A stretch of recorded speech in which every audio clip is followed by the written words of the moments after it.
SIFC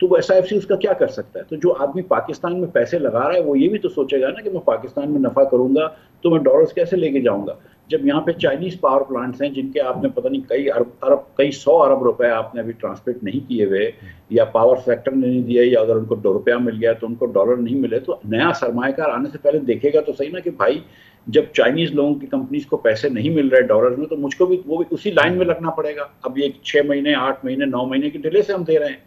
تو اس وقت نیا سرمایہ کار آئے ڈائریکٹ انویسٹمنٹ میں بہت بڑے سرمایہ کار لے کر، یہ بڑی بات ہوگی. میرے خیال سے یہ مشکل چیز ہے. جون کے آخری ہفتے تک وزیر اعظم نے کہا اور وزیر خزانہ نے بھی کہا کہ یا جولائی کے پہلے ہفتے تک یہ نجکاری کا عمل مکمل ہو جائے گا. تو آپ کو لگتا ہے کہ یہ عمل مکمل ہو جائے گا اس مدت میں؟ دیکھیے ابھی تو یہ میرے خیال سے پری کوالیفیکیشن میں ہے. پری کوالیفیکیشن کے بعد جب بیڈنگ کرنے سے پہلے شاید یہ لوگ ایک ڈیٹا روم کھلے گا، 1-1.5 مہینہ PIA کے ڈیو ڈیلیجنس کریں گے. تو میرا نہیں خیال ہے کہ جولائی کے پہلے ہفتے میں ہو جائے گا، لیکن چلو جولائی نہیں تو اگست تک ہو جائے گا. 15 اگست تک ہو جاتا ہے، 14 اگست تک ہو جائے تو بڑی اچھی بات ہے. چلیں اگست نہیں سپٹمبر بھی ہو جائے تو ٹھیک ہے، لیکن میرا نہیں خیال ہے کہ جولائی میں ہوگا. آئی تھنک کہ اگست سے پہلے مجھے مشکل لگ رہا ہے. اور یہ کتنا ضروری ہے کہ IMF کے پروگرام سے پہلے یہ عمل مکمل ہو جائے تاکہ IMF کا اعتماد بحال ہو؟ دیکھیے جہاں تک ہم پہنچے ہیں کبھی ادھر تک نہیں پہنچے تھے PIA کے لیے. اب آپ نے بٹس کی پری کوالیفیکیشن کر لی ہوگی، اس کے بعد صرف چیز رہ گئی ہوگی کہ آپ ایک ڈیٹا روم کھولیں گے، وہ کمپنیز ڈیو ڈیلیجنس کریں گی، PIA کے بارے میں سوالات پوچھیں گی، PIA کے جہازوں کو انسپیکٹ کریں گی، PIA کے اکاؤنٹس کو انسپیکٹ کریں گی، وہ سب چیزیں دیکھیں گی کہ ایسٹ لسٹ کیا ہے. اس چیز کے اندر بہت جلد نہیں ہو سکتی، کچھ اس کا وقت لگتا ہے، وہ وقت درکار بھی ہوتا ہے کمپنیز کو، خریدنے والے کو بھی، اور ہم کو بھی یہ سوچ سمجھ کے کرنا چاہیے. تو میرا نہیں خیال ہے کہ اس میں IMF آبجیکٹ کرنا چاہیے. IMF کو آپ بتا رہے ہیں جب ساتھ کہ اتنی پروگرس ہو گئی ہے، دیکھو ہم نے فائنلائز کر لیا ہے، ہم یہ کرنے لگے ہیں، تو میرے خیال سے وہ تو ہو جائے گا. اور IMF سے نہیں کہ 3 سال کا پروگرام ہے تو آپ مطلب دھوکہ آپ صرف 3 مہینے کا ہی دے سکتے ہیں نا. اگر اگست میں نہیں ہوتا تو پھر IMF جو ہے آپ کو سپٹمبر کے پیسے دینا مشکل کر دے گا. ڈاکٹر صاحب SOEs کی نجکاری بہت امپورٹنٹ تھی اور IMF کا مطالبہ بھی ہے ہم سے، ان کا اصرار ہے کہ یہ فوری طور پر کی جائے، لیکن اس میں بھی کوئی پیش رفت نظر نہیں آ رہی. اگر پیش رفت ہے تو صرف اتنی کہ وزیر خزانہ اور نائب وزیر اعظم جناب اسحاق ڈار صاحب کے درمیان اختلاف نظر آیا ہے ہمیں. تو اس طرح کے اختلافات کی نجکاری کے عمل کو مزید سلو کر سکتے ہیں، متاثر کر سکتے ہیں؟ جی یہ اختلافات جو اندرونی اختلافات ہوتے ہیں وہ بھی ڈیلے کرتے ہیں. اس کے بعد یہ بھی دیکھنا ہے کہ گورنمنٹ کی ول کتنی ہے. PIA بڑا آسان تھا، صرف 8,000 یا 9,000 پرماننٹ امپلائیز ہیں. یہ کمپنی بڑے عرصے سے نقصان کر رہی ہے. یہ بہت مرتبہ پرائیویٹائزیشن کی بات ہوئی اور 10 سال سے PIA کی بات ہو رہی ہے. تو اب کوئی پولیٹیکل جواز بھی نہیں رہا کہ وہ بات کر سکے کوئی کہ PIA کو نہ کرو. جب آپ ڈسٹریبیوشن کمپنیز پہ آئیں گی، لیسکو پہ آئیں گے، فیسکو پہ آئیں گے، تو اس وقت جو ہے وہ حکومت کا ٹیسٹ ہوگا. اللہ کرے، میں دعا کرتا ہوں کہ یہ ٹیسٹ پاس ہو جائے. لیکن پچھلے ان کے جو رویے ہیں اور جو بہادری دکھائی ہے انہوں نے، اس سے لگتا نہیں ہے کہ یہ کر گزرے. اللہ کرے ہو جائے. اگر SIFC تھوڑی سی ان کو ہمت دلا دیتا ہے تو یہ شاید ہو جائے. اور یہ لیکن بہت ضروری ہے کہ ڈسٹریبیوشن کمپنیز اور سوئی گیس کی کمپنیز اور جتنی بھی کمپنیاں ہیں وہ پرائیویٹائز ہو جائیں. اور آج میرے خیال سے یہ بات بھی آئی ہے کہ کچھ ٹرین کی ریل کی کمپنیوں کو بھی پرائیویٹائز کرنا ضروری ہے. لیکن حکومت کا یہ بالکل، ہماری حکومت کا کام نہیں ہے کہ یہ ریل چلائے یا یہ پیٹرول پمپ چلائے. ان سب چیزوں کو نجکاری کرنا ضروری ہے، ورنہ یہ اصلاحات نہیں ہو سکیں گی، اور ورنہ یہ ان کی جو قیمتیں ہیں جو بڑھی گئی ہیں وہ کم نہیں ہو سکیں گی. جی جو بات آپ کہہ رہے ہیں وہی وزیر خزانہ بھی کہہ رہے ہیں، بالکل اسی طرح سے ہے. یہ کیبنٹ کمیٹی آف پرائیویٹائزیشن ایک بہت اہم کمیٹی ہوتی ہے. یہ ہمیشہ سے یہ کمیٹی، اس کی سربراہی وزیر خزانہ کرتے رہیں، لیکن اس دفعہ اس کمیٹی کی سربراہی نائب وزیر اعظم اور وزیر خارجہ جناب اسحاق ڈار صاحب کے پاس ہے، اور دونوں شخصیات کے درمیان اختلاف بھی موجود ہے. تو یہ جو ورکنگ ہوتی ہے حکومت کی ہر دفعہ، یہ اس سے ہٹ کر ایک چیز ہوئی ہے. تو اس کو آپ کس طرح سے دیکھتے ہیں؟ دیکھیے یہ حکومت کا اندرونی معاملہ ہے. یہ پرائم منسٹر کا ثوابدید ہے. پرائم منسٹر صاحب بہتر ہوتا کہ ظاہر ہے کہ ایک اگر آپ کسی کو وزیر خزانہ بناتے ہیں، وہ اسینشلی ڈپٹی پرائم منسٹر ہوتا ہے، آدھی چیزیں وہ کر رہا ہوتا ہے، تو اسی کے ہاتھ میں یہ چارج دے دیتے.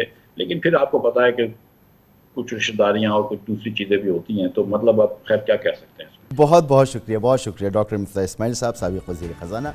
آپ نے گفتگو سنی، اس کے ساتھ پروگرام کا وقت یہاں ختم ہوتا ہے. آپ سے اجازت چاہیں گے. اللہ حافظ.